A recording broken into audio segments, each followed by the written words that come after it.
Welcome once again to the video series on the guiding principles on internal displacement, why and how they matter. I am Cecilia Jimenez-Damary, the United Nations Special Rapporteur on the human rights of internally displaced persons.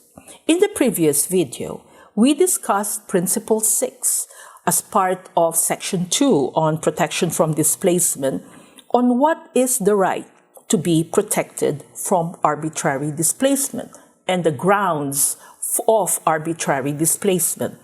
And today we will continue with this section, specifically Principle 7, on the requirements for making decisions requiring displacement. I suggest that you have a copy of the guiding principles with you at hand.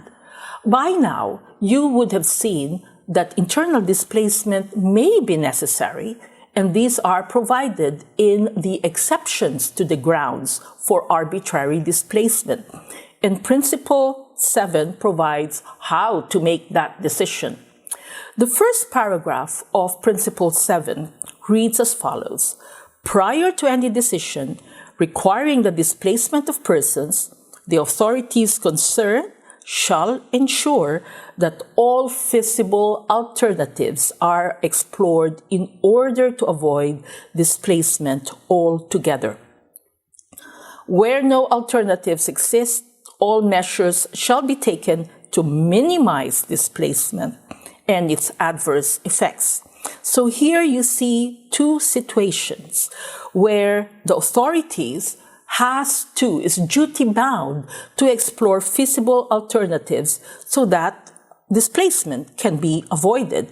And this is really the first phase or step in making the decision. However, if that is not possible, then authorities need to ensure that the effects of internal displacement, where they are permitted, of course, are actually minimized and its adverse effects are actually taken into consideration. For example, the UN Basic Guidelines, Principles and Guidelines on Development-Based Evictions and Displacement provide these very clearly. Paragraph 2.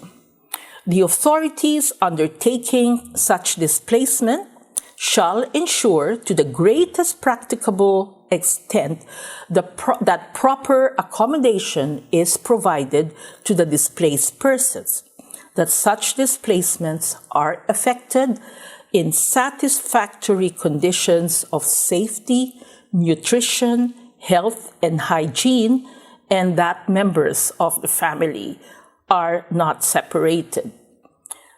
Why is shelter the very first thing here? Remember that being displaced means leaving your homes or habitual residence, and that means your right to shelter may be violated or may have disappeared.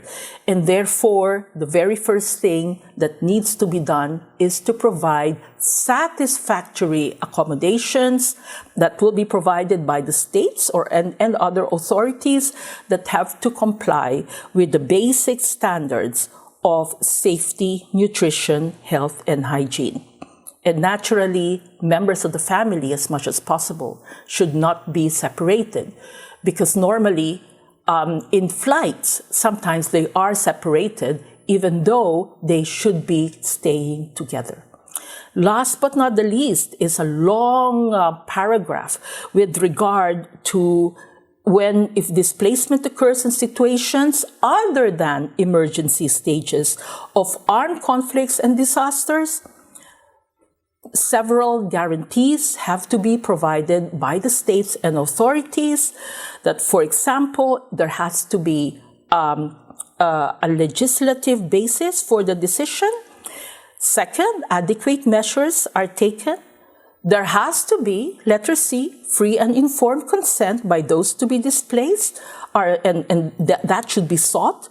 Letter D, the authorities concerned shall endeavor to involve those affected in the decision, IDP participation in effect. Letter E, law enforcement measures, where required, shall be carried out by competent legal authorities. Letter F, lastly, there has to be provided the effective right to effective remedy. And these measures are all derived from human rights law and again have to be respected. Thanks for tuning in. And in the next video, we will continue with Principle 8 on the manner of carrying out permitted displacements. See you then.